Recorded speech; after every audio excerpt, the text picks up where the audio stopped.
Um, Hi YouTube family. I'm back again. I was talking about before, like me being a crack baby and being in orphanages and stuff like that.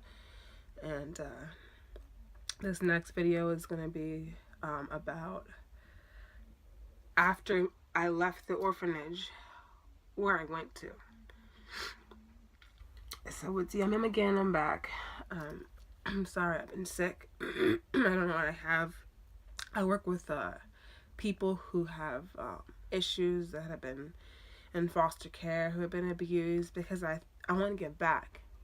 Until then, I got sick from one of those kids that I work with, but you know.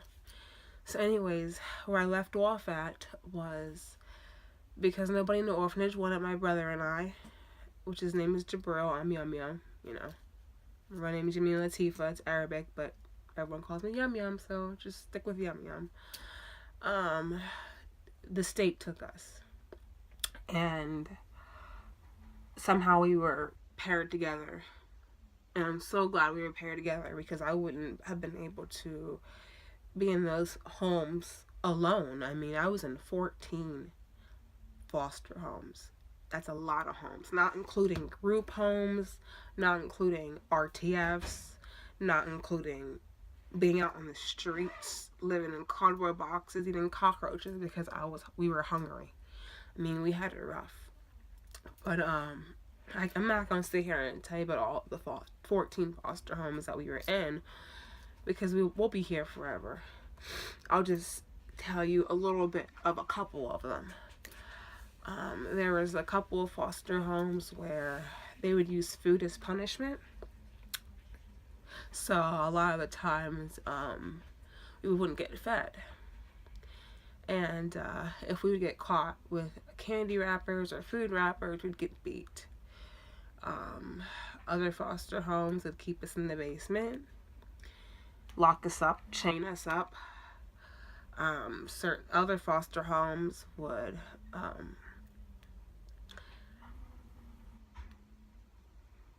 it's hard to talk about this just because I'm embarrassed.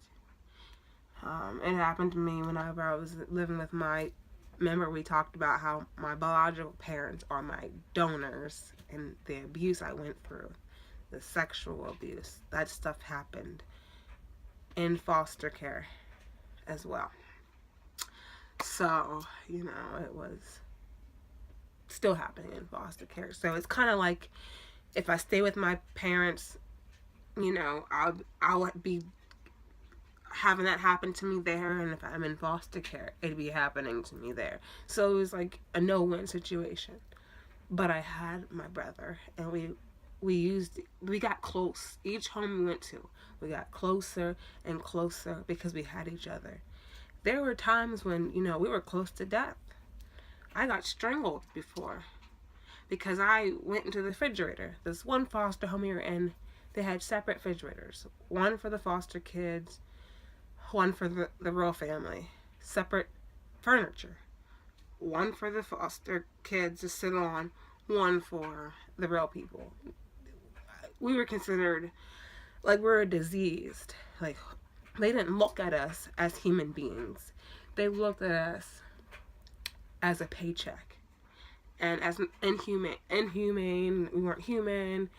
We didn't amount to nothing. Well, one day I accidentally went into the wrong refrigerator. Like, I'm 6 years old. I'm not thinking about which refrigerator. I just slipped my mind, and then I went to the wrong refrigerator, got caught, and I got strangled and almost died.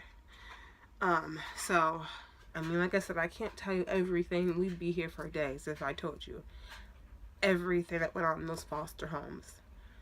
But it got to the point that my brother's like, you know, we're not going to survive. We're going to have to do things to get out of here. So we would act up and be bad and start fights just to go to boot camp or just to go to juvie, because at least in juvie, we'd get we have 3 meals a day, a bed to sleep in, clothes on our backs, food wouldn't be getting abused. You know, like it's like it's crazy. Juvie and group homes and detention centers and stuff like that was more safe than being in foster care. So yeah, there was no stability, and it was tough. But out of all the foster homes I was in, there was this one home that I felt the most guilt from. So, like I was telling you guys earlier, I was in a foster home where we couldn't eat food. Well, my brother, he's he likes to follow the rules. I didn't really follow the rules because I didn't think the rules were fair, and I had to protect my brother, and I just was hungry. To point blank period, I was hungry and I wanted food. So what I would do was what we would do. He'd follow me, but he wouldn't participate. But I'd get the food for him too. So we'd go into either like garbages, like we live in New York, so there's some nice places that throw out like brand new food. Like some of the foods haven't even been open yet. So we would go into garbage cans and take food and eat it. And then make sure that we threw away the wrappers. Well, one day I forgot to throw away a wrapper to, I forget what it was. It was maybe a pastry or some sort. I don't know what it was. But I was sick, so I don't know. I think it was that doesn't even matter. I'm trying to like not talk about it, so that's why I'm trying to like talk and talk. I don't want to get to it because I have a lot of guilt. But anyways, I forgot to throw the wrapper away, and I put the wrapper in my backpack. We came home from school, and of course I was living in this was home number I think 8. Yeah, no 7. Doesn't matter. It was one of the in the middle, early in the foster homes I was in.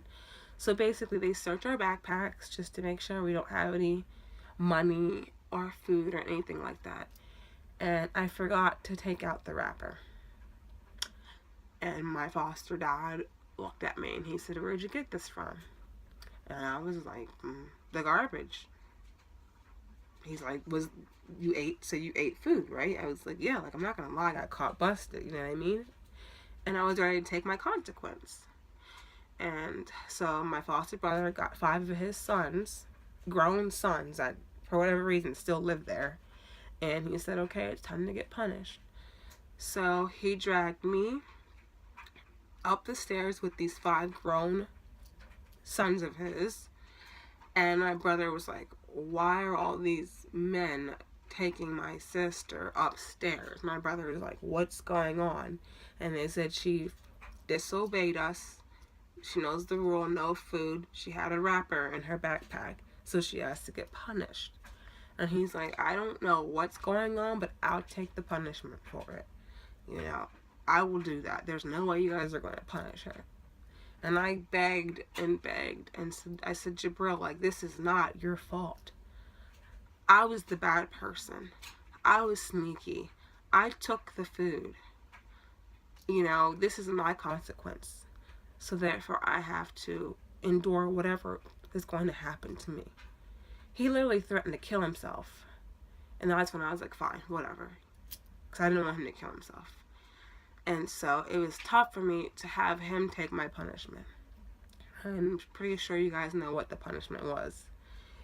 And the sad thing about it was I was still getting punished because they said, oh, where are you going, Yum Yum? You're going to be sitting here and watching this happen.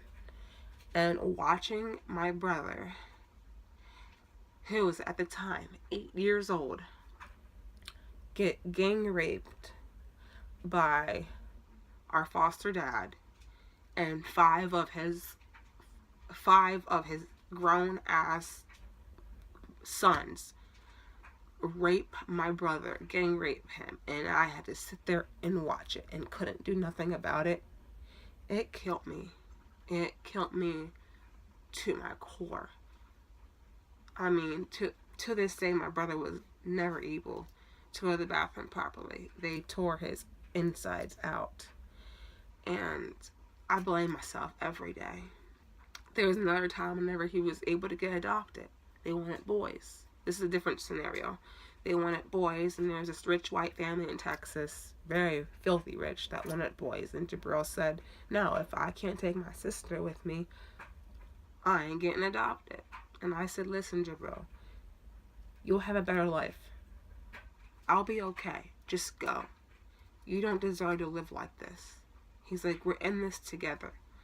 Since the orphanage, we're in this together. So then we ran away that way. He didn't get adopted. The point of the story is we've been through a lot. And my brother, he is my best friend. He is my best friend. He's my protector. And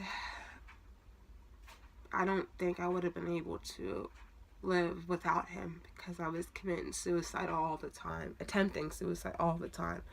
The homes were so terrible. So I'm sure there's some people out there that have been through these, that know what I've been going through. So I'm hoping that telling you this, you can relate to me.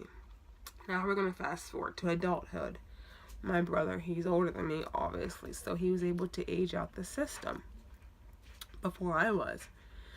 And I said to Jibril, I said, listen, don't worry about me. I have two more years left in foster care. Stop worrying about me.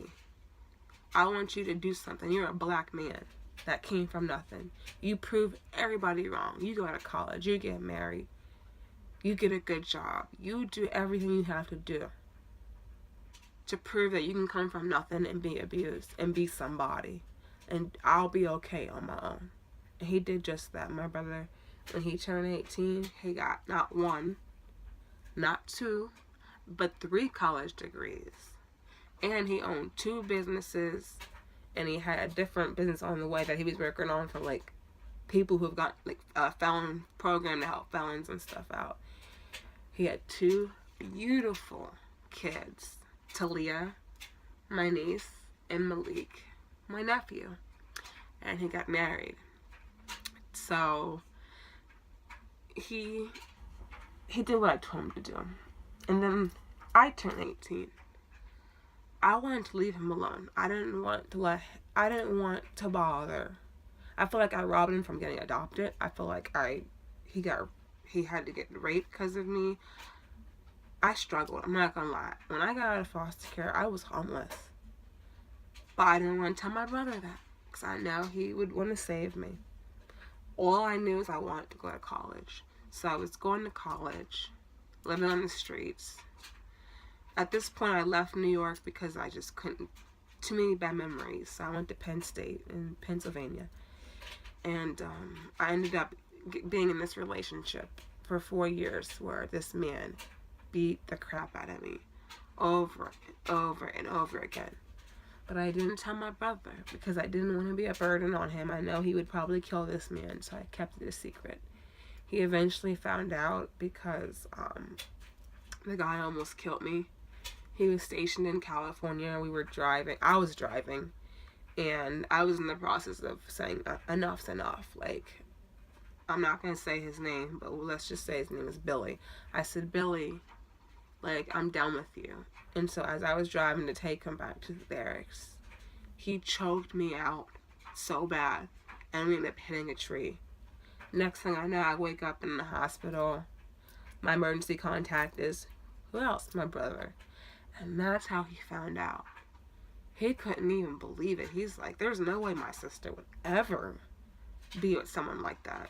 She's stronger than that. Like, I kept so many secrets. There was times where I didn't even have food because, you know, I got fired because I was depressed and I couldn't make it to work or whatever. I mean, I was struggling out in Pennsylvania. I had really no friends. I had my college friends, but all they did was party and do drugs, and I'm not into that scene, you know. Drugs is the reason why I am where I'm at today, because my parents are crack babies. So I just didn't fit in. And there was times I didn't have electric. I couldn't pay the rent, but I never wanted to burden my brother. So of course he got really upset with me. And he said, this is it. Yeah, you're coming back to New York.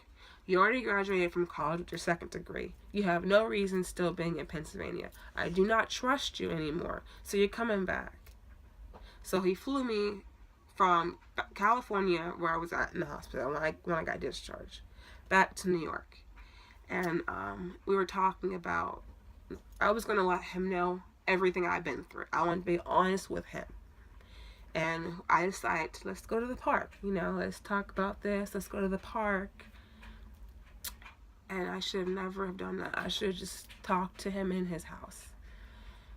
His wife is another. She's never, just very jealous of me. I don't want to even talk about Symphony because I don't want to give her anything, any power. But the point is I just didn't want to be in the house and deal with her because she hated me and jealous of me, whatever. So anyways, I tell him, let's go to the park and talk about this. And I'm at the park with him, talking, and everything is fine. And next thing you know, boom, boom, boom, boom, gunshots. I'm back in New York. It's normal in the part where we were at. Excuse me.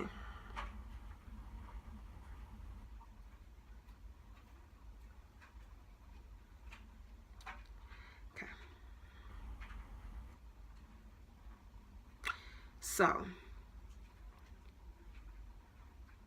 I feel a sticky substance on my face. And I'm thinking to myself, Jabril, is it raining? I didn't know. Something was, it was sticky, it was wet, it was on my face. And my brother's to the left of me. And when I turned around and I saw my brother with no head, I lost it. I don't remember anything after that. All I know is what the detectives told me, that I tried to run in front of a car to kill myself. And I woke up in a psych ward.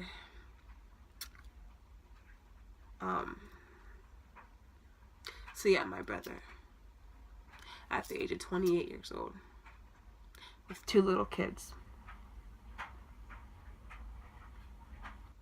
died once again for trying to protect me. All these many years, I tried to protect him by keeping secrets from him because I did not want to tell him that I was being abused by my ex-boyfriend, that I was homeless, that I was, didn't have electric, that I was suffering with depression and other things that happened to me in college. Like I got roofied. Someone roofied my joint to try to do stuff with me. I've been through a lot as an adult.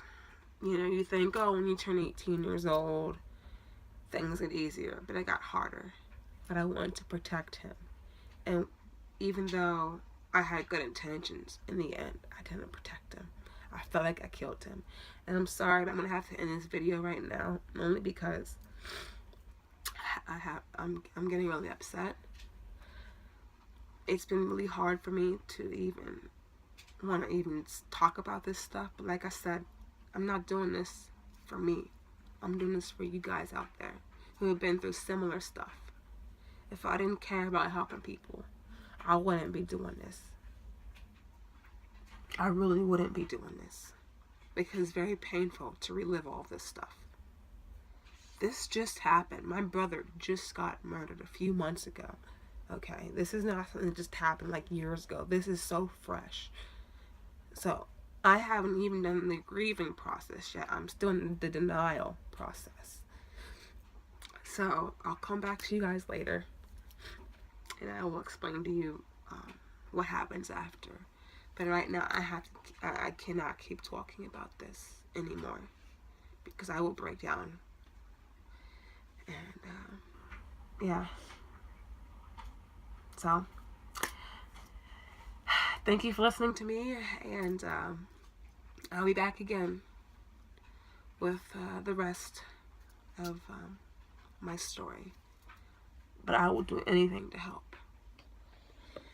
This is me, raw, real, and uncut. And I appreciate you guys listening to me and giving me your time.